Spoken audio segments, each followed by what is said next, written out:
This is Mel Thompson, and this is another in a series of podcasts about political risk.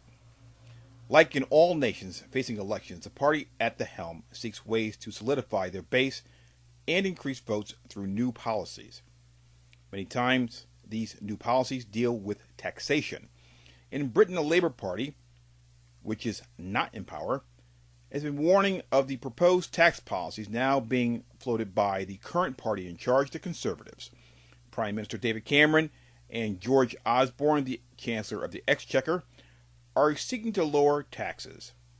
The question is how. We already know the where. It is no secret that Britain and the oil firms that make Britain their home want to see a reduction in taxes due to the lower global oil prices. It is also no secret that the previous proposal to force British retirees to convert pensions into annuities has been widely criticized and no longer a real possibility. This leaves us with the where, and that would be in the area of gross earnings. The percentage of income earned before taxes that are deducted is likely to be increased. This leaves us with how, and the answer is that there is no real answer. The increase that we are discussing in allowed earnings is a wash and does not cut taxes. Furthermore, the lower investment in public spending, including infrastructure, does not, in the long run, save a significant amount to oil firms who may receive a tax break only to have to turn around and spend it on new ways to get their product to market.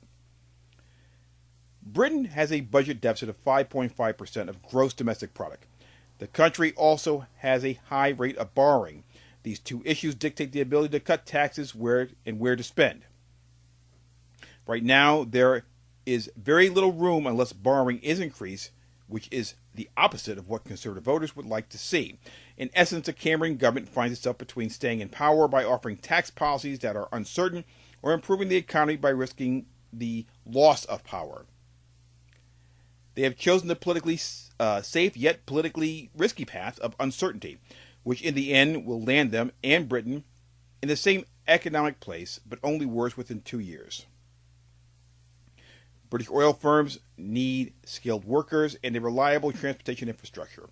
Any tax cuts they receive will not contribute to these two goals when the one source of revenue, in this case public funding, which would have to be a major part of a contribution to both jobs and training to get them both on the right path and moving forward, is not going to be a consideration within the current governmental structure and the policies that the Conservative Party is now pushing.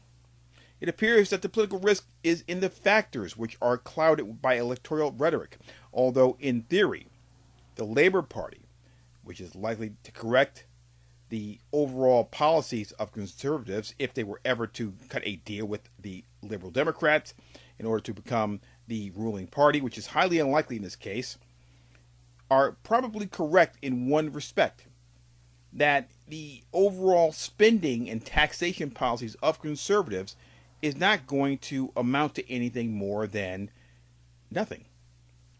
In other words, things are going to remain the same. Even though earnings may be a bit higher, it will be a wash, as I said previously, in the end. Yet the Labour Party has not presented any plans or policies to pay for any new spending. So you now have nothing going forward as far as certain policies that can lower the political risk of uncertainty. As far as uncertainty is concerned, the policies in question on both sides is the true political risk in this particular case.